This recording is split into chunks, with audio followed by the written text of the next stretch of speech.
अस्सलाम वालेकुम। अल्लाह के फजल करम से और आसिफ शेख और मुस्तकीम भाई की कोशिशों से आज इस रोड का उद्घाटन हुआ है और अल्लाह ने चाहा तो सबसे फास्ट इस रोड का काम शुरू होगा। हम कोशिश करेंगे कि अच्छी क्वालिटी में और कम वक्तों में कैसे काम हो सके। लेकिन कल रात में अभी मुस्तकीम भाई बताए कि बेवा औरत की तरह एक कारपोरेटर रो रहा था रात में। मैं तो देखा 3 बजे तक के घूम रहे थे वार्ड में। लेकिन काम करने की सलाहियत होना चाहिए।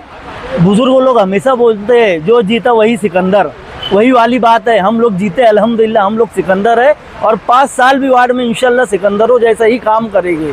उन्होंने बताया कि पेपर वर्क को मैंने किया फलाना फलाना। अरे भैया, झूठ फसाद बोलने का ज़माना अब गया कि लोग ईरान और इराक के नाम पे बात किया करते थे। सोशल मीडिया का ज़माना है। अब 1 मिनट में लोग को पता चल जाता है कि सच क्या है और झूठ क्या है। इस वार्ड के लोग मेरे साथ जा करके धरना आंदोलन किए कारपोरेशन में। 1 बार नहीं, 2 बार नहीं, 3-3 4-4 बार गए। वार्ड के लोग भी जानते हैं कि कितना झूठ बोला जा रहा है। अरे अगर आप नाकारा हो, आपकी पार्टी नाकारा है तो मान लेना चाहिए। झूठ फसाद बोलो, ज़्यादा दिन झूठ फसाद चलता उलता नहीं है ना। अगर आपका काम रहता, आपकी कोशिश रहती तो आप काम करते। लेकिन कहीं ना कहीं हमारी कोशिश थी, हमारा काम था, हमारे पार्टी जो लीडरान थे कहीं ना कहीं ये कारपोरेशन में और ऑफिसरों के बीच में अपना दबदबा रखते हैं। तुम्हारे आमदार के नाम से तो एक चपरासी भी कुछ वो नहीं होता, तो काम करने की बात बहुत दूर है। हमने ये काम किया था, हमारे साथ वार्ड के लोग गए थे, धरना आंदोलन किए और आज हमने जो कोशिश की उतनी मेहनत वार्ड के लोगों की भी है जो हमारे साथ थे। क्योंकि अकेले आदमी से कुछ नहीं होता। सत्ता में रहने के बाद भी लोग मुंडिया गिनते हैं। मुंडिया हमारे साथ थी, 100 से ज़ाहिद लोग हमारे साथ कारपोरेशन में थे। जितनी मेहनत और कोशिश हमारी रही है पार्टी की और मेरी, उतनी कोशिश इस वार्ड के लोग की रही है जिन्होंने मेरा साथ दिया कारपोरेशन में जाने के लिए, कमिश्नर साहब के बंगले पे जाने के लिए। मैं वो लोग का भी शुक्रिया अदा करता हूँ, आसिफ शेख साहब का भी शुक्रिया अदा करता हूँ और मुस्तकीम भाई का भी शुक्रिया अदा करता हूँ कि आगे कहीं भी वार्ड में मेरे को ज़रूरत पड़े मेरे लीडरान की तो ये मेरे साथ कंधे से कंधा मिला करके खड़े रहे। क्या सच्चाई है? जाबिर भाई, अगर आप पूछोगे तो ये अच्छी बात नहीं है। हर न्यूज़ के अंदर हम जब कारपोरेशन गए, आप हमारे साथ रहे, आप हर नौयत को जानते हैं। जब कल आप ही ने उनसे सवाल पूछा तो उनकी तो बोलती बंद हो गई थी ना। हमारी तो बोलने की ज़रूरत ही नहीं है।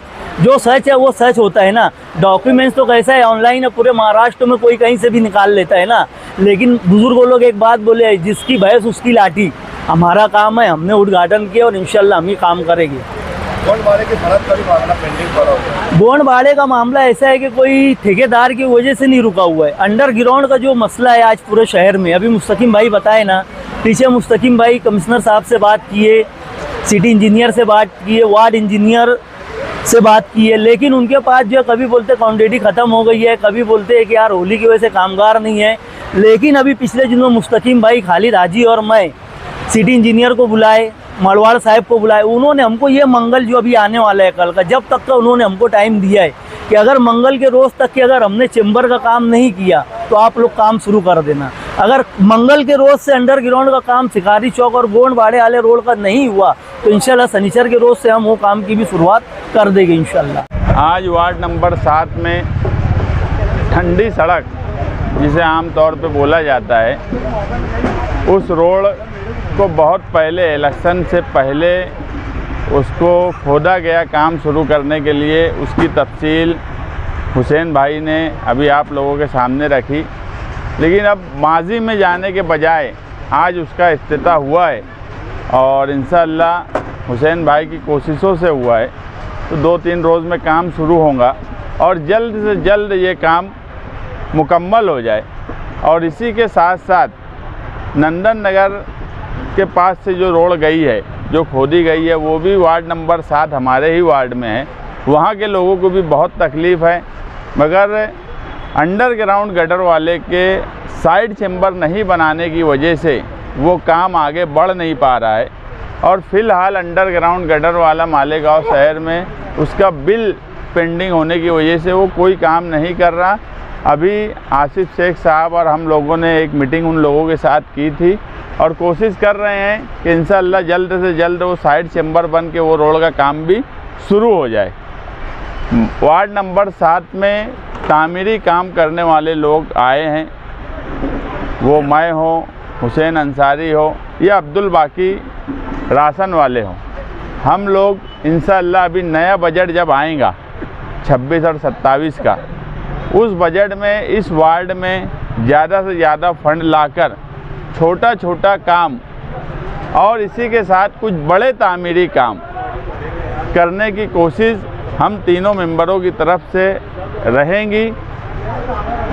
कल जो है कुछ लोगों ने मुझे बोला कि कारपोरेशन इलेक्शन आने से पहले मैं किसी की वीडियो नहीं सुना, किसी की तकरीर नहीं सुना, मगर कुछ लोगों ने मुझे ये बात बताई कि बेवा औरत की तरह जो कारपोरेशन इलेक्शन से पहले ही बेवा हो गया था, जिसकी बात क्या बोलता है वो नहीं समझ में आती, किसको क्या बोलता है ये नहीं समझ में आता, वो बेवा औरत की तरह रोना रो रहा है। जबकि पहले जो पार्टी में थे उस पार्टी से हकाल पट्टी होने के बाद उन्होंने नई शादी कर ली, मगर नई शादी भी इस शहर के आमदार जैसी पार्टी में जाकर की, उसके बाद भी आज बेवा औरतों की तरह रोना ये मुनासिब बात नहीं लगती।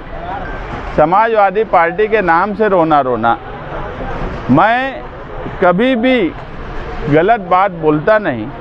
इस रोड के ताल्लुक़ से मेरी कोई कोशिश रही हो ऐसा नहीं है, मेरी कोई कोशिश इस रोड के ताल्लुक़ से नहीं है, लेकिन पूरी समाजवादी पार्टी को बेवा की तरह सीना कोबी करना ये सही तरीका नहीं है।